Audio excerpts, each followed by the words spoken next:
صحابہ کرام نہ بیٹھے تھے مسجد نبوی شریف میں، دور تھا حضرت عمر فاروق کا، تو انہوں نے ایک انوکھی سی بات چھیڑ دی، کہنے لگے یار جناب عمر سے ایک بات کرنی ہے۔ کہا جی وہ کیا؟ کہنے لگے حضرت عمر کا کرتا اتنا پرانا ہو گیا ہے، پیوند لگنے کی بھی جگہ نہیں۔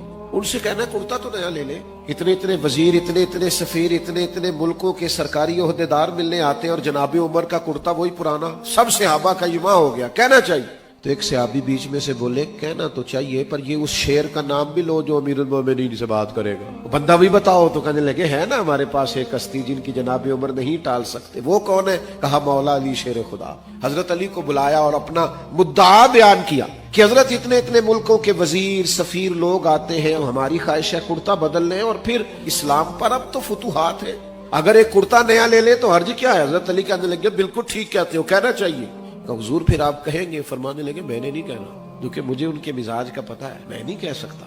کہا جناب بات درست ہے تو آپ کریں۔ فرمانے لگے تمہیں جگہ نہ بتاؤں جہاں سے بات کہلاؤ گے تو عمر ٹالیں گے نہیں؟ کہا وہ کون سی؟ کہنے لگے سیدہ عائشہ صدیقہ سے کہیں، وہ ماں کا درجہ رکھتی ہیں نا مومنوں کے لیے، تو سیدہ پاک رضی اللہ تعالیٰ عنہ جب فرمائیں گی تو عمر ٹالیں گے نہیں۔ یہ بات سیدہ عائشہ کی خدمت میں عرض کی گئی، انہوں نے امیر المومنین کو پیغام بھیجا، جناب عمر نے 1 منٹ نہیں لگایا، دوڑے آئے، حضور کے گھر سے پیغام آیا، اما جی میں حاضر ہوں، میرے لیے حکم ہو۔ تو جناب عائشہ صدیقہ رضی اللہ تعالیٰ عنہ فرمانے لگی امیر المومنین صحابہ کا کہنا یہ ہے کہ کرتا بہت پرانا ہو گیا ہے، اب تو پیوند لگنے کی جگہ بھی نہیں رہی، حرج کیا ہے، اسلام منع نہیں کرتا، آپ یہ کرتا بدل لیں۔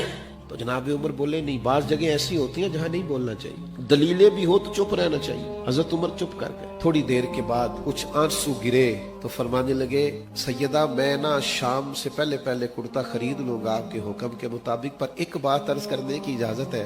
کہا کیجئے۔ تو جناب عمر فرمانے لگے یہ جو میرا لباس ہے نا، حضور کے زمانے میں بھی اسی طرح میں رہتا تھا، دل کرتا ہے اسی طرح رہوں جو حال حضور کے زمانے میں تھا۔ جس زمانے میں حضور نے ظاہری طور پہ ہمیں چھوڑا، ہم اس سے آگے پیچھے نہیں ہونا چاہتے، اگر ہمیں وہیں رکھا جائے حضور کی سنت پر، باقی آپ حکم کریں میں کرتا بدل لوں گا۔ اب حضرت عائشہ صدیقہ کی کوئی آواز نہیں آئی، بس ان کے رونے کی آواز آئی، اور فرمانے لگی عمر جو صحابہ نے کہا وہ بھی ٹھیک تھا، پر جو آپ کہہ رہے ہیں وہ تو بالکل ہی ٹھیک ہے، آپ جائیے جس حال میں آپ خوش ہیں وہ کام کی، نبی کریم کو سب کچھ سمجھو گے تو یہ جو دوڑ لگ گئی ہے نا زندگی میں ہماری، پیسہ ہی کمانا ہے، کرو جائز پیسہ کمانا حرج نہیں، لیکن جس طرح ہم پھر اس کو اپنی خواہشات کی بھیٹ چڑھاتے ہیں، جس طرح سے فیشن کی نظر کرتے ہیں، غریب تو ویسے ہی رہ جاتے سسکتے ہوئے، اور ہم کھانا کھا کے بھی فاسٹ فوڈ منگا رہے ہوتے ہیں۔ کیوں؟